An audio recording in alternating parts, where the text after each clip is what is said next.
ሰላም እንዴት ናችሁ? ዛሬ የምናየው መጽሐፍ ጦማረ መዋቲ የሚሰኝ የግዕዝ ልቦለድ ነው። መጽሐፉ ሁለተኛው እትመት ነው። እሱ መሰረት አድርገን ነው የምንመለከተው። ጦማረ መዋቲ ማለት የሟች ደብዳቤ ማለት ነው። መጽሐፉ በመጀመሪያ ጊዜ የተጻፈ የግዕዝ ልቦለድ ነው። እዚህ ጋር ይላል የግዕዝ ልቦለድ ነው። በመጽሐፉ ሽፋን የምንመለከተው በአንድ ምዕራፍ ያለ ንባብ ነው።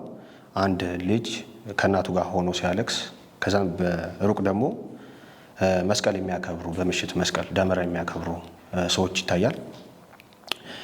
ቅዱስ ዮሐንስ አፈወርቅ አንድ መጽሐፍን ከማንበብ በፊት ስለ ጸሐፊው ማንነት ማወቅ አስፈላጊ ነው ይላልና መምህር ነጋሲ ግደይ በአሁኑ ወቅት የቅድስተ ማርያም ቤተክርስቲያን አስተዳዳሪ ናቸው፣ በደቡብ ኮሪያ የሚገኝ እንዲሁም የምጣኔ ሀብት ባለሙያ ናቸው።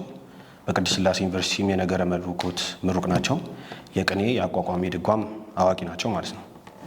በመጽሐፉ ጀርባ ሶስት ሊቃውንት አስተያየት ሰጥተውበታል።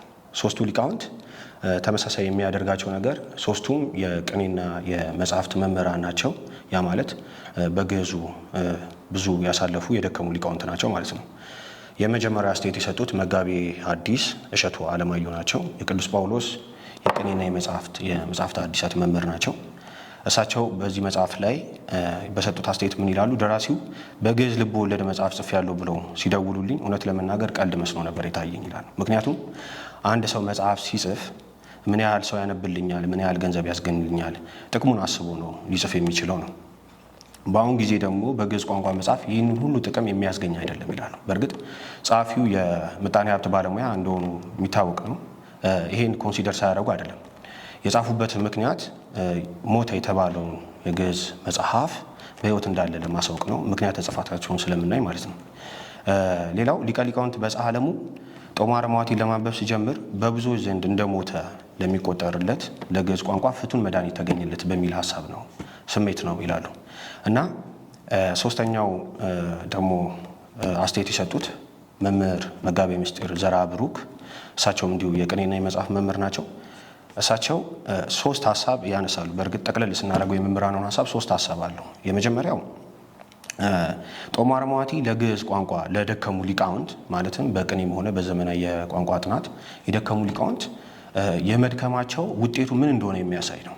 ምክንያቱም ተምሮ በአሁን ዘመን ላይ ምንም የማይሰራበት ከሆነ ድካማቸው ከንቱ ነው ማለት ነው የሚሆነው። ስለዚህ ይህን ድካማቸውን የሚያዩበት በገሃድ ዓለም የሚያዩበት ነው የሚለው። ሁለተኛው መጋቤ ሐዲስ እሸቱ አለማየሁ በሰጡት አስተያየት ላይ ስነ ጽሑፋዊ ውበቱን ነው እንደምንመለከተው ስነ ጽሑፋዊ ውበቱን ነው። ፕሮፌሰር ጌታቸው ኃይሌ በመጽሐፋቸው እንዲህ ይላሉ። አንድ መጽሐፍ እንዲወደድ የሚያደርገው ወይ ደግሞ እንዲነበብ ሊያደርገው የሚችል የድርሰቱ እውነት አይደለም። እውነት ሊኖረውም ይችላል፣ እውነት ላይኖረውም ይችላል። ግን ያለው የስነ ጽሑፋዊ ውበት ሰውን ሊማርክ ይችላል። እና ይህ መጽሐፍ እውነታዎች አሉት፣ ግን ልቦወለድ ነው። ልቦወለድ ነው ማለት ጉሳተ ልብ ይላል በግዕዝ ማለት ነው። እና ልቦወለድ ነው። የጽሁፉ ውበት ግን በደንብ እንዲነበብ ያደርገዋል ማለት ነው። ሶስተኛው የተሰጠው ሀሳብ በተለይ በግዕዝ ድምፀታቸውን ያልጠነቀቁ ጽሁፎችን በደንብ ተደክሞበት የተሰራ እንደሆነ በጣም የሚያመለክት ይሆናል ማለት ነው። መታሰቢያነቱን የሰጡት ያው ለመምህራን ጠቅላላው ለመምህራንና ለእናታቸው ነው። መግቢያው ላይ አንድ 3 ነጥብ ማንሳት እፈልጋለሁ። የመጀመሪያው ሀሳብ ውስጠ ምልከታ ያሉት ኢንዋርድ ሉኪንግ ያሉት ነው። ይሄ ሀሳብ እንዴት ነው? አንድ ሰው ወደፊት መስራት የሚፈልገውን ነገር መጀመሪያ ሀገር በቀል የሆኑ ሴቶችን እውቀቶችን እነሱን ይዞ እነሱ ላይ ዘመናዊ የሆነ መንገድ ተጠቅሞ አዳዲስ ነገር ማበርከት ይቻላል የሚል ሀሳብ ነው። ይህን ሀሳብ በልብ ወለዳቸው ላይ ባለ በአንድ ጽሁፍ በውስጥ ባለ በአንድ ጽሁፍ ብገልጸው ደስ ይለኛል። አሐዱ ሕዝብ እንተ ኢያስተጋባ ወይ ይዘግብ አእምሮቱ አእምሮ ቀዳማዊ እንተ አበዊዮሙ ኢየአምር ሀባሎ የሐውር ሳኒታ ይላል። ይሄ ምን ለማለት ፈልገው ነው? አንድ ሰው ወይም ሕዝብ ያለፉ አባቶቹን እውነታ ወይም ደግሞ ትምህርት እውቀት የማይሰበስብ የማይጽፍ የማይጠቀም ከሆነ ወደፊት በነጋታው ወዴት እንደሚሄድ አያውቅም ይላሉ። ልክ እንደዛው የእሳቸውም ስራ ይህን የሚያመለክት ይሆናል ማለት ነው። መጽሐፉ ላይ እንደምንመለከተው ሀገር በቀል እውቀት ነው። ግዕዝ የሀገሪቷ ቋንቋ ነው። በግዕዝ ደግሞ ልብ ወለድ መስራት ደግሞ ዘመናዊ የሆነ አቀራረብ ነው ማለት ነው። ይሄን ነው ውስጠ ምልከታ የሚሉት ማለት ነው። ሁለተኛው በዚህ መጽሐፍ ላይ መግቢያው ላይ ያነሱት ሀሳብ ምክንያተ ጽሕፈታቸው ነው። ለምንድን ነው ይህ መጽሐፍ የጻፉበት ምክንያት የሚለው ነው። ምክንያታቸውን ሲገልጹ አንድ ታሪክ ይናገራሉ እና እሱ ላንብቡ። ጦማር መዋቲን እንድጽፍ ገፊ የሆነኝ ምክንያት ይላሉ። በቅድስት ሥላሴ ዩኒቨርሲቲ በማታ ክፍለ ጊዜ እየተማርኩ በነበረበት ወቅት የግዕዝ ቋንቋ መምህራችን የኔታ ዘራ ዳዊት ከሃይማኖተ አበው ኮፒ አድርገው የቤት ስራ እንድንሰራ ይሰጡናል ይላሉ። የቤት ስራውን ሰርቼ ጨርሼ በመጽሐፍ መደርደሪያ ውስጥ አድርጌው ኮፒውን ማለት ነው ከሃይማኖተ አበው የተወሰደውን ኮፒ ስመለስ መሬት ላይ ወድቆ ተበላሽቶ አገኘዋለሁ እና በአብነት ትምህርት ቤት እንዳለፈ ሰው ቃለ እግዚአብሔርን ያለበት ነገር መጣል አልሆነልኝምና ይሄ ሁላ የሆነው በግዕዝ ቋንቋ የተጻፈ ኢ ሃይማኖታዊ የሆነ ማቴሪያል ስለሌለ ነው ብዬ ለመጻፍ ተነሳዋል። እና ምክንያት ጽሕፈታቸውም ዳግመኛ ህትመቱም ይሄን የሚያመለክት ነው ማለት ነው። እና ለምንድን ነው ማንም ሰው ሊያነቡ የሚችለው መጽሐፍ በሃይማኖት ውስጥ የሌለ ሰው ወይም ደግሞ ኢአማን የሆነ ሰው ግዕዝ ቋንቋን ማጥናት ቢፈልግ ምንድን ነው የሚቀርብለት ማቴሪያል? ይሄን በማመልከት እንደጻፉት ይናገራሉ ማለት ነው። ዳግመኛ ህትመቱ ላይ የዳግመኛ ህትመት የሆነበት ምክንያት አንደኛው መጋቤ ምስጢር ህሩይ ኤርምያስ ጥናታዊ ጽሑፍ አድርጎበት ነበር። እሱ እንደ ግብዓት ተወስዷል። ዋነኛው ምክንያት ግን ባሉበት ሀገር በግዕዝ ቋንቋ የሚያስተምሯቸው ልጆች እንደነበሩና እነሱ የትም ቦታ ይዘን ልንንቀሳቀስ የምንችለው መጽሐፍ ያስፈልገናል ብለው ሲያስቡ በአንድ ልጅ ጥቆማ ምክንያት ይሄ መጽሐፍ ይገኝና በጋራ ያነቡታል። ለምን ዳግመኛ አይታተምም ነው። እና የመጀመሪያው ህትመት ሁለተኛው ህትመት ዋና ምክንያት በግዕዝ ቋንቋ የተጻፈ የሃይማኖታዊ የሆነ ማንም ሰው ሊያነቡ የሚችለው መጽሐፍን ማቅረብ ነው ማለት ነው። የዚህ መጽሐፍ አበርክቶት ለማየት መጀመሪያ በግዕዝ ስነ ጽሑፍ ወይም የግዕዝ ስነ ጽሑፍን ጠቅለል አድርገን መመልከት ያስፈልጋል። ለዚህ ብዙ ሀሳብ የምንወስደው ከፕሮፌሰር ጌታቸው ኃይሌ ነው። ትልቅ ስራ ስለሰሩ በግዕዝ ጥናት ላይ ፕሮፌሰር ጌታቸው ኃይሌ አንድ ስነ ጽሑፍ የግዕዝ ስነ ጽሑፍ ነው ወይም ብሔራዊ ስነ ጽሑፍ ነው ለማለት ወይ የድርሰቱ ቋንቋ ነው ወይ የደራሲው ዜግነት ነው ወይ የድርሰቱ ርዕስ ነው ጥያቄ ውስጥ ይከታል ይላሉ። ግን ጦማረ መዋቲ ያው የድርሰቱ ቋንቋ ኢትዮጵያዊ ነው፣ ግዕዝ ነው። ደራሲውም ኢትዮጵያዊ ናቸው። ርዕሱም ጦማረ መዋቲ፣ ሀሳቡን ኮንተንቱም ውስጡም ያለው ብሔራዊ ነው ማለት ነው። ሌላው የግዕዝ ስነ ጽሑፍን በሁለት መክፈል እንችላለን ብዬ አስባለሁ እንደኔ። ቀድሞ በጥንት የተሰሩና አሁን ላይ እየተሰሩ ያሉ ጽሑፎችን ነው። ቀድሞ በጥንት የተሰሩትን ዶክተር ቀሲስ አምሳሉ ተፈራ ነቃ መጻሕፍት በሚለው መጽሐፋቸው ላይ በብዙ መንገድ ይከፍሏቸዋል። የመጀመሪያው ቅዱሳት መጽሐፍት ናቸው፣ ሊትራል የሆነ ንባብና ትርጓሜ፣ የግዕዝ በግዕዝ ትርጓሜ ማለት ነው። ሁለተኛው ድርሳናት ገድላት ናቸው፣ ዜና መዋዕሎች፣ የነገስታት ታሪክ የመሳሰሉት። የዜማና የስርዓት መጽሐፍት፣ የቅዱስ ያሬድ መጽሐፍት እነዛን የመሳሰሉት። ሌላው የነገረ መለኮት መጽሐፍት ናቸው። የነገረ መለኮት መጽሐፍት እነ ሃይማኖተ አበው ከውጭ ከተተረጎሙ እነ መዝገበ ሃይማኖት የመሳሰሉት ደግሞ ብሔራዊ የሆኑ እነ ርቱዕ ሃይማኖት የመሳሰሉት ማለት ነው። ሌላው ቅንያት ናቸው። ቅንያት ድሮም ቀድሞም ይደረጋሉ፣ እድገት ስላለው ማለት ነው። ቀድሞም ይደረጋሉ፣ አሁንም ይደረጋሉ። እነዚህ ቀድሞ በጥንት የተሰሩ የግዕዝ ስራዎች ናቸው። አሁን ላይ ግን እነዚህም በቀላሉ ለመክፈል ሁለት መደብ መስጠት እንችላለን። የመጀመሪያዎቹ ብሔራዊ የሆኑ ማለት ጸሐፍቶቻቸው ኢትዮጵያዊ የሆኑ ጽሑፎቻቸውም ኢትዮጵያዊ የሆነ ማለት ነው። ሁለተኛው ደግሞ ትርጉም ስራ ነው። በግዕዝ ስነ ጽሑፍ ላይ ትልቁን ቦታ የሚወስደው የትርጉም ስራ ነው። ጌታቸው ኃይሌም ይህን ይላሉ። ከውጭ የክርስቲያን ዓለም የተተረጎሙ ስራዎች ይበዛሉ። ብሔራዊ የሚባሉት የነ ቅዱስ ያሬድ የነ አባ ጊዮርጊስ የነ ዘርዓ ያዕቆብ በተለይ ዘርዓ ያዕቆብ የጻፏቸው ጽሑፎች እነዚህን የመሳሰሉት ብሔራዊ ናቸው። የትርጉም ስራዎች ደግሞ ብዙዎቹ የሃይማኖተ አበው፣ ስንክሳር መጽሐፍ ቅዱስም ትርጓሜ መጽሐፍትም የትርጉም ስራዎች ናቸው ማለት ነው። እነዚህ በጥንት የተሰሩ ስራዎች ሲሆኑ በአሁኑ ወቅት ደግሞ ባለንበት ጊዜ ወይም በቅርብ ዓመታት ደግሞ የተሰሩ ስራዎች እነዚህን ደግሞ እኔ እንዴት ከፍላቸዋለሁ? በአምስት ከፍላቸዋለሁ። የመጀመሪያው የሰዋሰው መጽሐፍት ናቸው። የሰዋሰው መጽሐፍት አብዛኛውንም በግዕዝ ቋንቋ ላይ ጥናት አድርገው በቅኔ ተምረው የሚወጡ መምህራን መጨረሻ ላይ የሚሰሩት ስራ በብዛት የሰዋሰው ስራ ነው። የሰዋሰው ስራ ነው ማለት ነው። በደንብ ዘመናዊ በሆኑ አቀራረቦች የተሰሩ አሉ። የፕሮፌሰር ጌታቸው ኃይሌ ግዕዝ በቀላሉ የመሳሰሉ ማለት ነው።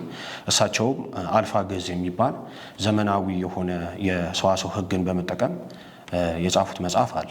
ሁለተኛው በግዕዝ ስነ ጽሁፍ ላይ ጥናት ማድረግ ነው። እነ ቀሲስ አምሳሉ ተፈራን እነ ጌታቸው ኃይሌ ስራ ማለት ነው። ማለት ግዕዝ ስነ ጽሁፍ እንዴት ተመሰረተ፣ እንዴት እዚህ ደረሰ የሚለውን የሚያጠና ማለት ነው። ታሪካዊ ይዘቱን የሚያጠኑ ስራዎች በብዛት ይሰራሉ ማለት ነው። ሶስተኛው መዝገበ ቃላት ናቸው። መዝገበ ቃላት ወይም የግስ መጻሕፍት ከኪዳነ ወልድ ክፍሌ ጀምሮ እነ ሊቀ ኅሩያን በላይ መኮንን፣ የግስ መጽሐፍ ደግሞ እነ ሊቀ ሊቃውንት ያሬድ ሽፈራው፣ መጋቤ ምስጢር ስማቸው የመሳሰሉት የግዕዝ መዝገበ ቃላት አብዛኛው ሊቃውንት የሚሰሩት ይሄንን። ሌላው የትርጉም ስራዎች ናቸው። የትርጉም ስራዎች ማለት ከግዕዙ ወደ አንባቢ ቋንቋ መመለስ ማለት ነው። ከግዕዙ ወደ አንባቢ ቋንቋ መመለስ በብዛት የሚሰሩ ናቸው ማለት ነው። አሁን እንደምንመለከተው በአንድ ገጽ ግዕዝ በአንድ ገጽ አማርኛ ሆኖ ጎን ለጎን ሆኖ የሚቀርብ ስራ ማለት ነው የትርጉም ስራ ማለት። ነገር ግን እዚህ ላይ መመልከት ያለብን ነገር ቢኖር የትርጉም ስራ የህትመት አይን ያላዩ በብራና ያሉ መጽሐፍትን በህትመት በማቅረብ ደረጃ በጣም ጥሩ ስራ ሆኖ ሊታይ ይቻላል። እንዲሁም ደግሞ የሚያምነው አካል ተደራሽ እንዲሆንለት ከማሰብ ደረጃ ልክ ሊሆን ይችላል። ነገር ግን ከግዕዝ ቋንቋ ትርጉም ወደ ቋንቋው ሲመለስ የሚያሳድገው የሚተረጎምበትን ቋንቋ ነው። የሚተረጎምበትን ማለት ከግዕዝ ወደ አማርኛ ሲመለስ የሚዳብረው የሚያድገው የተመለሰበት የአማርኛ ቋንቋ ነው ማለት ነው። ይህን በምሳሌ ለማስረዳት ለምሳሌ የግዕዝ ቋንቋ በደንብ እያደገ የመጣው የትርጉም ስራዎች ስለነበሩ ነው። ከአረበኛና ከግሪክ የተመለሱ ከሌሎችም ቋንቋዎች ሲመለሱ በዛ ቋንቋ ላይ አዳዲስ ቃላት፣ ተርሞች ፎርም ይሆናሉ ማለት ነው። እና አሁን ለምሳሌ በግሪክ ቴዎሲስ የምንለው ሱታፌ አምላክ ዘበጸጋ እንደዚህ የመሳሰሉ ቃላቶችን ይጠቀማሉ ማለት ነው። ስለዛ የግዕዝ ቋንቋን ወደ አንባቢው ተደራሲው መመለስ ወይም ደግሞ መተርጎም ቋንቋውን ያሳድገዋል የሚል እምነት የለኝም ማለት ነው። ጥሩ ሊሆን የሚችለው አንባቢውን ወደ ግዕዝ ቋንቋ ማሳደግ ይሆናል ማለት ነው። ምክንያቱም ግዕዝ አማርኛ ሆኖ ቢታተምም አብዛኛውን ጊዜ በግዕዝ የተጻፈውን የማንበብ እድል ወይም ደግሞ የሚያነብሰው አይኖርም ማለት ነው። ሌላው የሚሰሩ ስራዎች ይሄን ያልኩበት ምክንያት ለምሳሌ ከግዕዝ ወደ አማርኛ ሲተረጎም አማርኛው በደንብ እያደገ ይመጣል። በቅርቡ በተሰራው የአቡነ ጎርጎሪዎስ መጽሐፍ ላይ አቡነ ጎርጎሪዎስ ከውጭ የተረጎሟቸውን የእንግሊዝኛ ቃላትን ለነሱ አቻ የሚሆን አማርኛ ቃላቶችን በእነሱ ጽሁፍ ላይ በደንብ እንደታየ ጽፈዋሉ። እና ልክ እንደዚህ አሁን ለምሳሌ በግዕዝ አዳዲስ ጽሁፎች ቢጻፉ ዘመናዊ የሆኑ ቃላት ይጻፋሉ ማለት ነው። ሊቀ ኅሩያን በላይ መኮንን የአማርኛና የግዕዝ መዝገበ ቃላቶቻቸው ላይ ይህን ሀሳብ ያነሳሉ።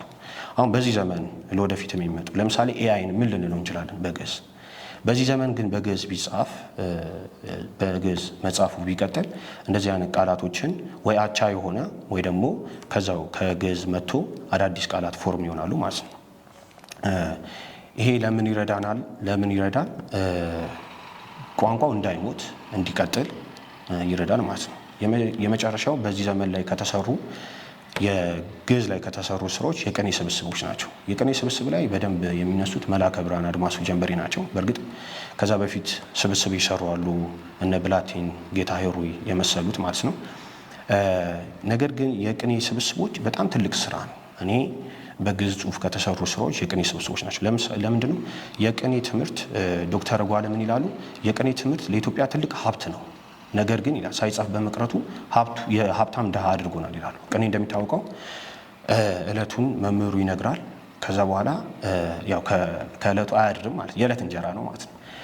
አይጻፍም፣ ሁለተኛ ቀን አይነገርም። ስለዛ እለቱን ይከስማል ማለት ነው፣ እለቱን ይሞታል ማለት ነው ቅኔ። በዛ ዘመን ላይ ሆኖ ቅኔን መጻፍ ማለት አንድ የሆነ ብሩህ የሆነ ስራ ነው ማለት ነው። ማሰብ በራሱ በዚህም ልቦለድ ላይ አንድ ንባብ አለ ይህን የሚያመለክት ምን ይላል? አልቦ ዘይትፈሳ ሶቤ ይጸልም ፀሐይ ዘንበለ አራዊተ ገዳም ፀሐይ ውእቱ ሊተ አሃዱ መምህረ ቅኔ ወባይቱ ቦ አሃዱ ህሱም ትውፊት እምትምህርተ ቅኔ ዘኢያሰምሮ አነ ለልብየ ምን ተኑመ እይበቁ ለእንተ ሀለፈ ወለዘይመጽእ ትውልድ ይሄ ምን ማለት ነው? ፀሐይ የተባለ የቅኔ መምህር ነው። በቅኔ ትምህርት ቤት ያለ አንድ ደስ የሚያሰኘኝ ትውፊት አለ። እሱ ምንድን ነው? የቅኔ መምህሩ ቅኔውን ከተናገረ በኋላ ቅኔው ስለማይጻፍ ልክ እንደ ፀሐይ በምስራቅ ወጥታ በምዕራብ እንደሚጠልቀው ልክ የቅኔ መምህሩ ሲሞት እንደዛው ደግሞ ቅኔዎቹ አብረው ይሞታሉ ማለት ነው። በእርግጥ የቅኔ መምህር ሲሞት ብቻ ሳይሆን ከዛ ዕለት በኋላ ባሉት ቅኔዎቹም ህይወቱም አብረው ያልፋሉ ማለት ነው። እንዲህ ይላል። በከመ አልቦቱ አሰር ለፀሐይ እምድራ አርበ ከማው አልቦቱ አሰር ለመምህረ ቅኔ እምድራ አለፈ መዋዕሊሁ ይላል።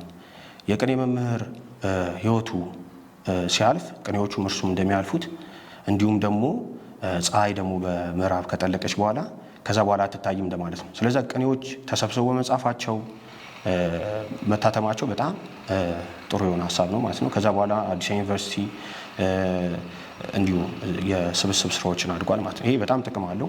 አሁን ያሉ ሊቃውንት ከነዛ ቅኔያት እየተወሰዱ በዚህ መጽሐፍ ላይ ያለ በሌሎች መጽሐፍት ላይ ነገረ መለኮትን ለማብራራት ለሌሎችም ስራዎች ዋቢ ያደርጓቸዋል ማለት ነው። ይሄ አንደኛው ነገር ነው። የዋናው የዚህ መጽሐፍን አበርክቶት በአጭሩ ስንመለከት የመጀመሪያው የግዕዝ ስነ ጽሁፍ ታሪክን ማስቀጠል ነው። አስቀጥሏል ብዬ አምናለሁ።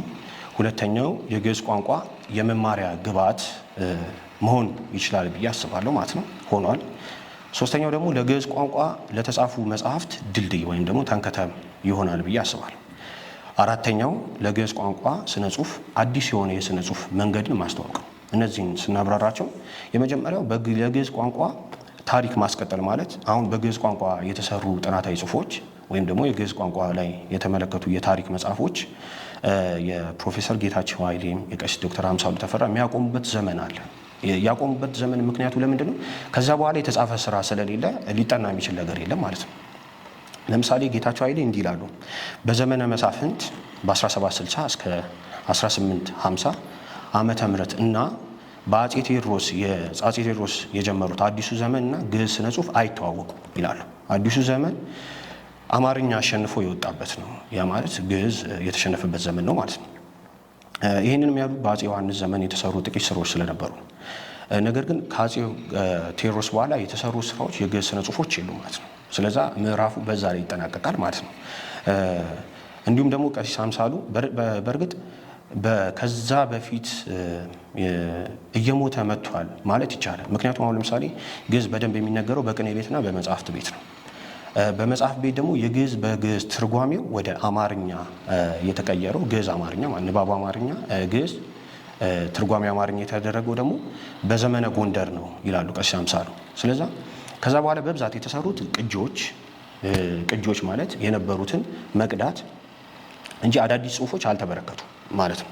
ስለዚህ ይህን ስንመለከት ለበርካታ ዓመታት ለብዙ መቶ ዓመታት ማለት ነው ይህን መጽሐፍ ይህን ታሪክ የሚያስቀጥለው ብዬ አምናለሁ። ይህን ታሪክ የሚያስቀጥለው ማለት ከዚህ በኋላ የተነሱ ሊቃውንት እንዲሁም ቀሲስ ዶክተር አምሳሉ ሁለተኛ መጽሐፋቸውን ራሱ ቢያሳትሙ ይህን መጽሐፍ በዚህ ዘመን የተጻፈ ብሎ ፍሰቱ ማስቀጠል ይቻላል ማለት ነው። ስለዛ ለብዙ ዓመታት የቀረ የሞተን በስነ ጽሁፍ ደረጃ የሞተን ስራ አስቀጥለዋል ማለት የግዕዝ ስነ ጽሁፍን።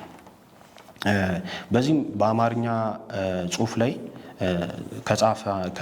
በአማርኛ ጽሁፍ ብዙ ከሚታወቁ ጸሐፍት መካከል እነ አለማየሁ ገላጋይ በሰሩት ስራዎች ማዕበል ጠሪ ወፍ ላይ ግዕዝን እንደዚህ ይገልጹታል። እንደ ዝንጀሮ ግልገል የእናቱን ጉያ ተገን አድርጎ ያደገ የአማርኛ ስነ ጽሁፍ በጉርምስናው ዘመን የግዕዝ ዱካን ለክቶ ስልጣን ተናጥቋል ይላል። ያ ማለት ስለዛ ያንን የሚያስቀጥል ነው ብዬ አስባለሁ። ሁለተኛው ለግዕዝ ስነ ጽሁፍ ግብዓትነት የሚሆን ነው። ለግዕዝ ስነ ጽሁፍ ትምህርት ግብዓትነት ይሆናል ማለት ለምሳሌ አንድ መምህር ግዕዝ ቋንቋን ማስተማር ይፈልግ በሰንበት ትምህርት ቤት ይሆናል፣ በነገረ መለኮት ትምህርት ቤት ይሆናል፣ በሌሎችም ማስተማር ቢፈልግ ለዛ ስነ ጽሁፍ ለግዕዝ ቋንቋ ማቴሪያል ማቅረብ ይጠበቅበታል። ያ ማንም ሊሆን ይችላል ያ ሰው። ስለዛ የሚማረው ሰው ተረድቶት ደስተኛ ሆኖ ሊያነበው የሚችል መጽሐፍ ማቅረብ አለበት ማለት ነው። ለሱ ደግሞ ማንም ሰው ማንበብ ሲጀምር መጀመሪያ የሚያነበው ልብ ወለድ ነው። ሰው ማንበብ ከመውደዱ በፊት የሚያነበውን ውደድ ይባላል። ወይ ደግሞ የሚወደውን ማንበብ አለበት። ልብ ወለድ ለማንበብ ይገፋልና ይሄ ማቴሪያል መሆን ይችላል ብዬ አስባለሁ። ሶስተኛው ለግዕዝ ስነ ጽሁፍ መጽሐፍት ድልድይ ይሆናል ብዬ አስባለሁ። በግዕዝ ስነ ጽሁፍ በርካታ ስራዎች ተሰርተዋል፣ በጣም በርካታ። አሁን ላይ ግን ስለማይነበቡ ወደኋላ የቀሩ የማይታዩ መጽሐፍት አሉ። እኔ ምሳሌ ማድረግ የምችለው ምሳሌ ብናደርገው ጥሩ ነው ብዬ ማስበው ለምሳሌ የግዕዝ በግዕዝ ትርጓሜ ነው። የግዕዝ በግዕዝ ትርጓሜ አሁን ላይ በብዛት የምናገኘው የመርጦ ለማርያም አሁን ካለው ከአንድምታ በላይ በደንብ ፓትራስቲክ ነው ማለት እንችላለን። ይቤ ዮሐንስ አፈወርቅ፣ ይቤ አውሳብዮስ እያሉ በደንብ የአባቶችን ትርጓሜ በደንብ የሚያብራራ ነው። ነገር ግን ይሄ ትውልዱ ይሄን የግዕዝ ቋንቋን ባለማወቁ ምክንያት ብዙውን ጊዜ ከውጭ የተተረጎሙ ስራዎችን ወይም በውጭ ያሉ ስራዎችን በተለይ የዮሐንስ አፈወርቅን የመሳሰሉትን ማለት ነው። ነገር ግን የግዕዝ በግዕዝ ትርጓሜ በደንብ ሊባል በሚችል ደረጃ የአባቶችን የሊቃውንትን ቃል በቃል የሚያስቀምጥ ትርጓሜ ነው ብዬ አስባለሁ። ይሄ እንደዚህ አይነት ጽሁፎችን ደግሞ ትውልዱ እንዲረዳ መጀመሪያ የግዕዝ ቋንቋን ማስለመድ ወይም ደግሞ ለማስለመድ የሚሆን ስራ ነው ብዬ አስባለሁ። ሌላው የቤተክርስቲያን ዶግማቲክ የሆኑ ትምህርቶችን ለማወቅ ግዕዝን ማወቅ ግድ ነው። ብዙ ጊዜ ግዕዝን ማወቅ የቤተክርስቲያንን ታሪክ ለማወቅ ምናምን ሲባል እንሰማለን። ነገር ግን እንደኔ መልከታ የግዕዝ ቋንቋን ማወቅ ዋነኛው ጥቅሙ ብዬ ማስበው የቤተክርስቲያንን ዶግማቲክ የሆኑ ትምህርቶችን ነገረ መለኮትን ለማወቅ መብራቱ ኪሮስ የነገረ ክርስቶስን ትምህርት በኦርቶዶክስ ፐርስፔክቲቭ ባስቀመጡበት በጻፉት መጽሐፋቸው አንድ የሚያነሱት ሀሳብ አለ። የቤተክርስቲያንን ነገረ መለኮት ለማወቅ በግዕዝ ወይም ደግሞ በግዕዝ ዲቨሎፕ የተደረጉ የግዕዝ ተርሞችን ማወቅ ግዴታ ነው ይላሉ። ሥላሴ ብንል፣ ግብር ብንል፣ ኩነት ብንል በሙሉ ግዕዘኛ ናቸው። ስለዛ ነገረ መለኮቷን ለማስረዳት ትውልዱ ግዕዝ አንደርስታንድ እንዲያደርግ እንዲረዳ መደረግ አለበት ብዬ አስባለሁ። ይሄ ለዛ ድልድይ መሆን የሚችል ስራ ነው ብዬ አስባለሁ ማለት ነው። ሌላው ለግዕዝ ቋንቋ ስነ ጽሁፍ አዲስ የሆነ ይዘት ማስተዋወቅ ነው። በግዕዝ ስነ ጽሁፍ ይዘቱ አብዛኛውን ጊዜ ሃይማኖታዊ ነው። ጸሐፌ ተወልደ ደበበ ሰይፉ የግዕዝ ስነ ጽሁፍ ለሚያነብሰው አስቀድሞ የሚታየው ሃይማኖታዊ ይዘቱ ነው ይላሉ። ይሄ ሀሜት አይደለም። ለምሳሌ ፕሮፌሰር ጌታቸው ኃይሌ እንዲህ ይላሉ። የግዕዝ ስነ ጽሁፍ ብዙም ከክርስቲያኑ ዓለም የተተረጎመ የሃይማኖት ስራ ነው ይሉና የግዕዝ ስነ ጽሁፍን ከከፈሉት በኋላ የግዕዝ ስነ ጽሁፍ ከአንደኛ ደረጃ ቅኔን እንጂ ልብ ወለድ ወይም ታሪክን አያውቅም ይላሉ። በእርግጥ ታሪክ ላይ ዜና መዋዕሎች፣ የነገስታት ዜና መዋዕሎች በታሪክ ሊመደቡ ይችላሉ። ነገር ግን የግዕዝ ስነ ጽሁፍ ልብ ወለድ የሚባል ጽሁፍን አያውቅም። ጌታቸው ኃይሌ እንዳሉት ማለት ነው። እሳቸው በርካታ ጥናት ስላደረጉ በደንብ ስለሚያውቁ ማለት እና እሳቸው ይሄ መጽሐፍ በግዕዝ የተጻፈ የመጀመሪያው ልብ ወለድ ነው ማለት ነው። የመጀመሪያው ልብ ወለድ ነው። ስለዚህ ለግዕዝ ስነ ጽሁፍ አንድ የሆነ የስነ ጽሁፍ መንገድን አስተዋውቋል ማለት ነው። ስለዚህ ከዚህ በኋላ የሚነሱ ሊቃውንት ወይም ደግሞ በቅኔ መምህራን፣ በቅኔ ትምህርትም በዘመናዊ የግዕዝ ትምህርትም የሚያልፉ ሰዎች ወይም ተማሪዎች ከወጡ በኋላ ይህን አብነት አድርገው የግዕዝ ስነ ጽሁፍን ለማሳደግ ልብ ወለድ መጻፍ ይችላሉ። ሌሎችን መጻፍ ገደብ አንስቷል ማለት ነው። ሌሎችን መጽሐፎችን መጻፍ ይችላሉ ማለት ነው። ስለዚህ ለግዕዝ ስነ ጽሁፍ አዲስ የሆነ መንገድን አስተዋውቋል ብዬ አስባለሁ። መጽሐፉ በውስጡ ያለውን አንደኛ ለሊቃውንቱና ለአንባቢ የሚተው ቢሆንም ጥቂት ሀሳቦችን እናነሳለን።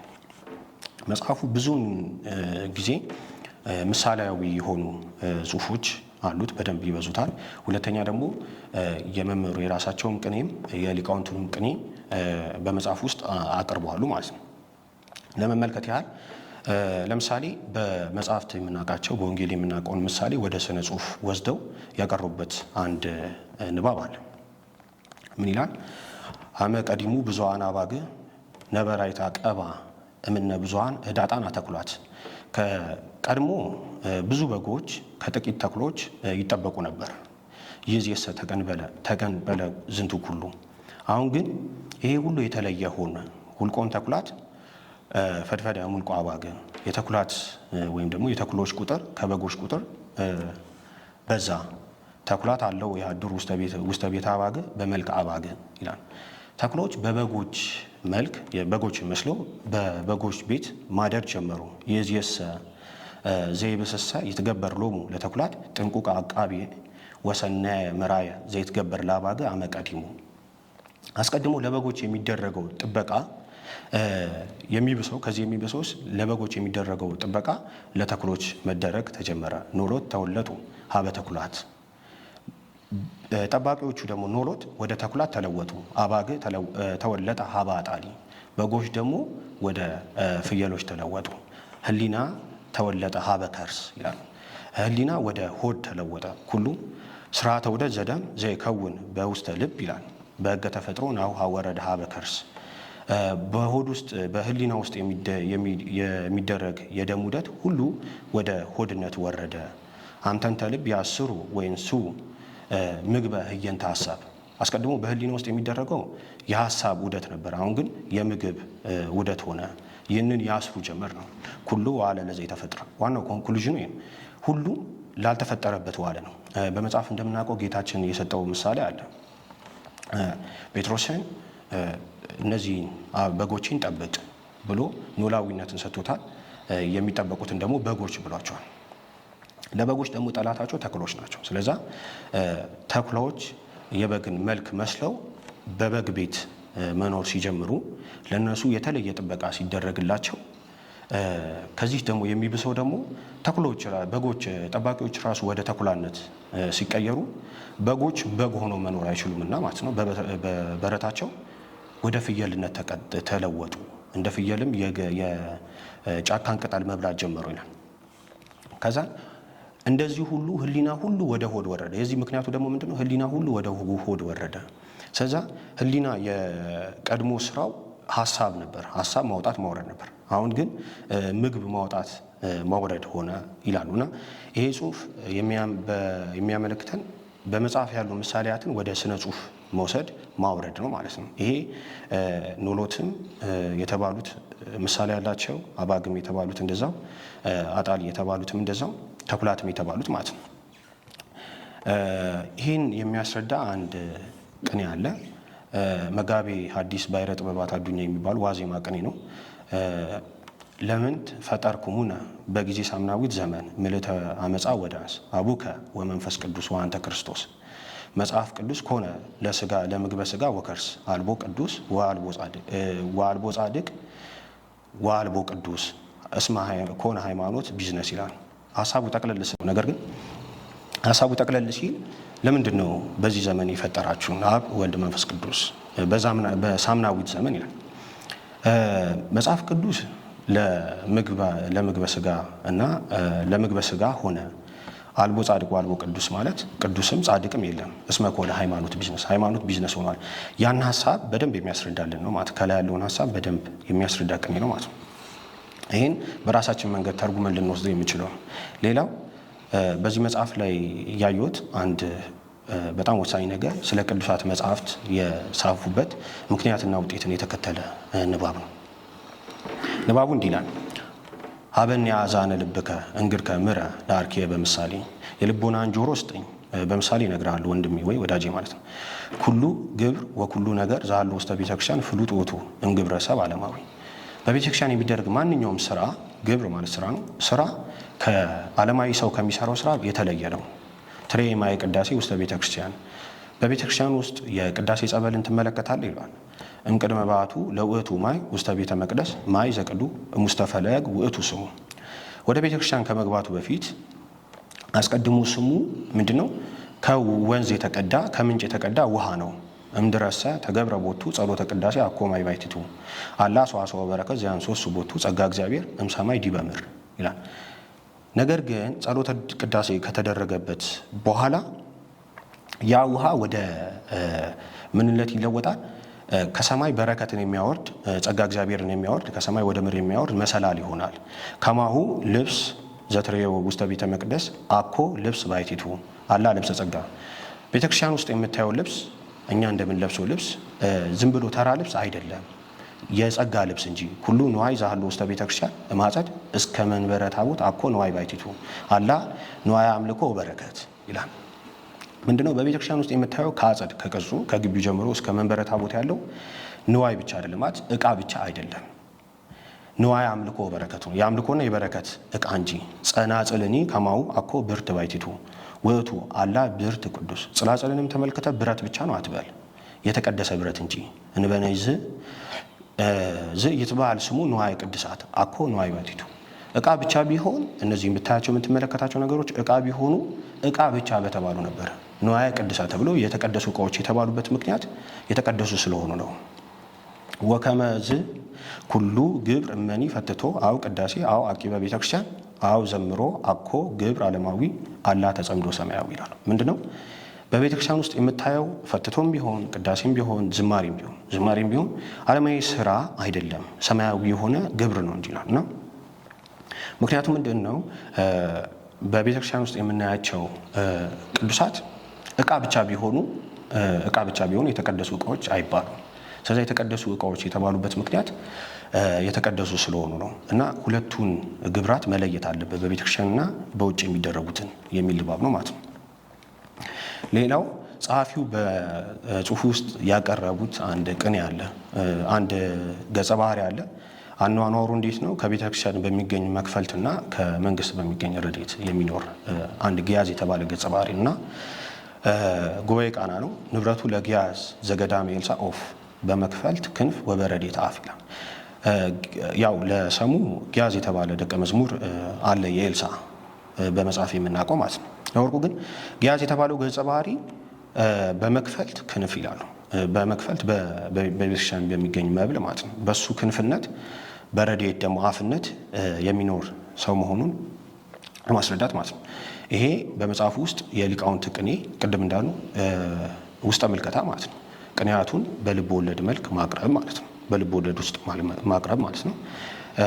ሌላው በጣም አንድ ማየት የሚገባን ብዬ ማስበው ምሳሌያዊ የሆኑ አጻጻፎች ምሳሌያዊ አጻጻፎች በብዛት በብሉይ ኪዳን ላይ የቅኔ ወይም የምሳሌ መጽሐፍት የሚባሉ አሉ። የሰሎሞንና የዳዊት የመሳሰሉት መጽሐፍት ምሳሌ የመሳሰሉት እና ቀጥታ ነገሮችን ከመግለጽ ይልቅ ምሳሌያዊ በሆኑ መንገዶች ማቅረብ። ለምሳሌ መጽሐፈ ምሳሌ ምዕራፍ 6 ከቁጥር 6 ላይ አንተ ታካች ወደ ገብረ ጉንዳን ተመልከት፣ ወደ ጉንዳን ማለት ነው።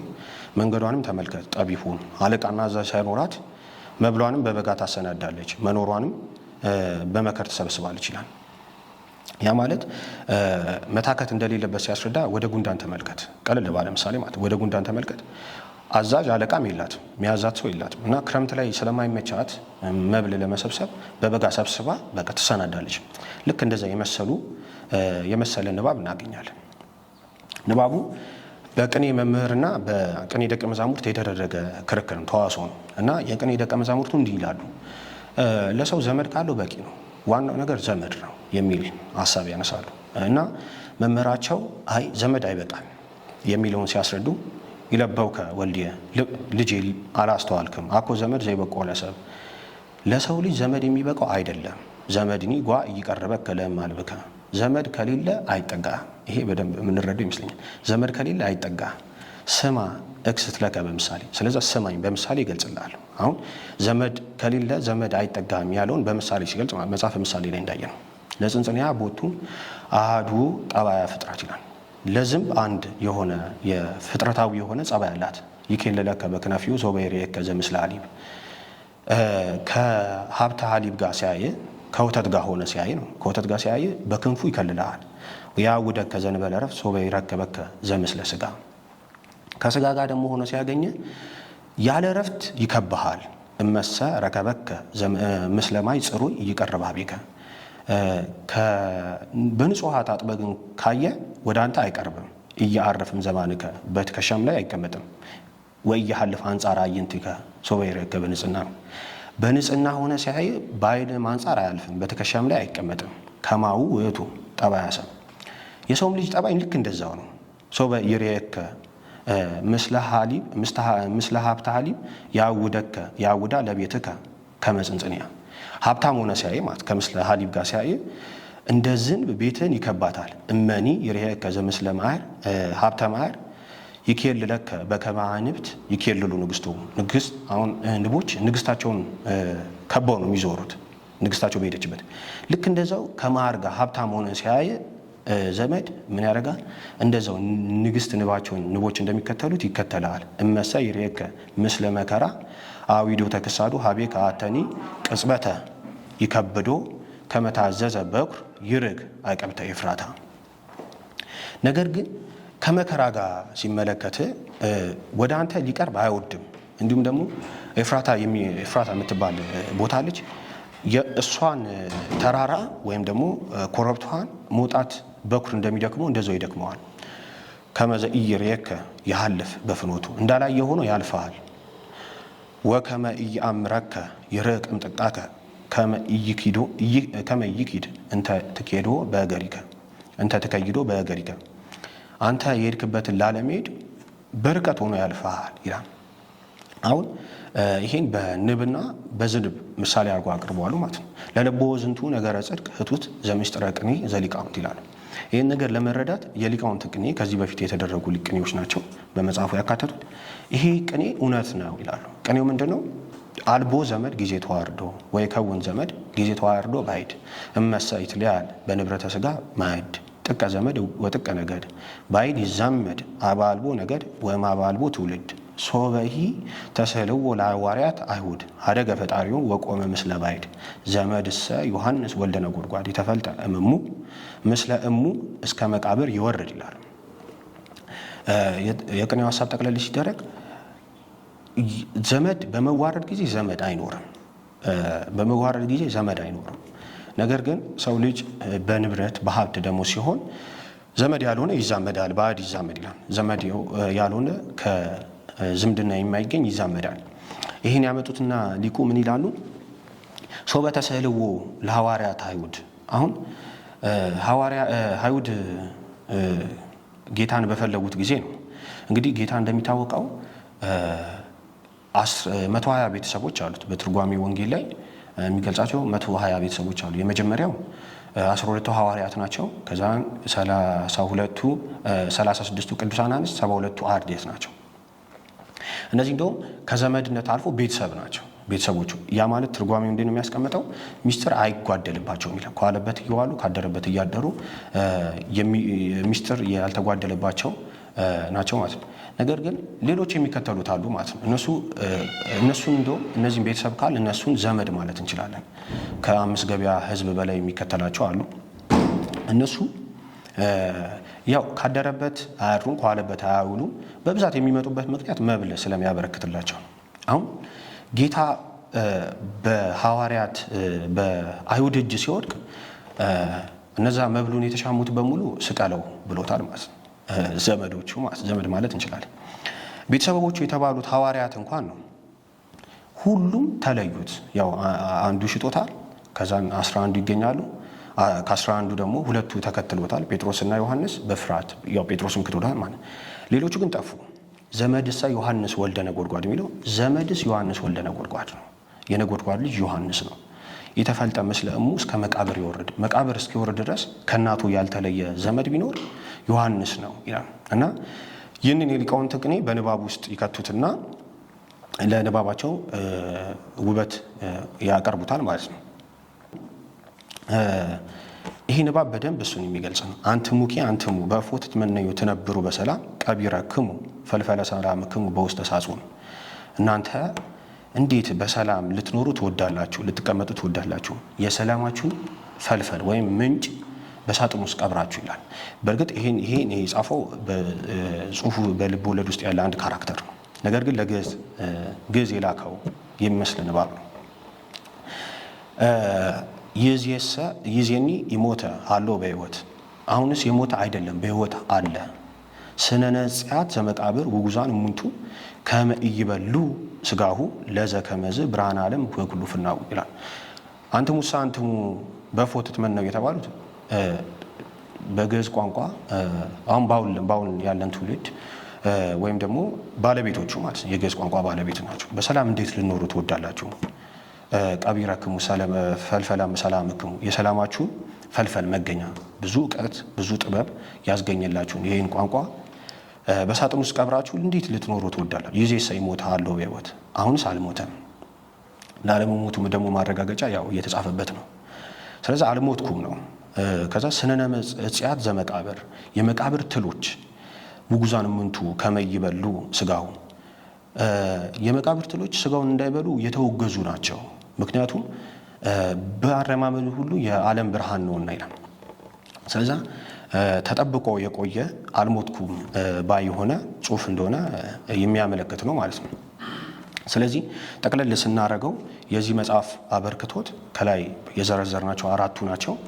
እንዲሁም ደግሞ በግዕዝ መጽሐፍ አሁንም ይጻፋል፣ አሁንም ይደረሳል የሚለውን የሚያመለክት ነው።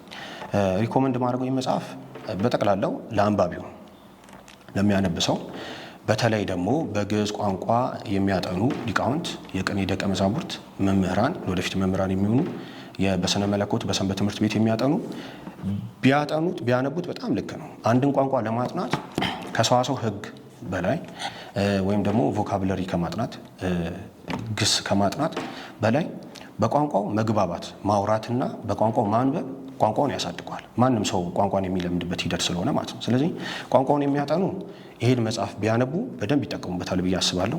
ሁለተኛው ደግሞ በግዕዝ ቋንቋ የሚያልፉ ሊቃውንት ማንበብ አለባቸው ብዬ ማስበው ለምንድን ነው? ይህን ተከትለው ሌሎች ጽሁፎችን መጻፍ አለባቸው። አሁን ከቅኔ ትምህርት የሚወጡ ከግዕዝ ስነ ጽሁፍ የሚወጡ ቀጣይ ስራቸው መሆን ያለባቸው የግዕዝ ሰዋሰው፣ የግዕዝ ግስ መጽሐፍ በርካታ ስላሉ ማለት ነው። ከዚህ በኋላ መሰራት ያለበት አንድ ነገር በግዕዝ ቋንቋ ጽሁፎችን ማበርከት። ስለዛ ይሄን በኩር አድርገው እንዲሰሩ በጣም ነው ሪኮመንድ ማድረገው። ሌላው በዚህም ጽሁፍ ላይ ጥናት ማድረግ ይችላሉ ማለት ነው። አመሰግናለሁ። መልካም ቀን።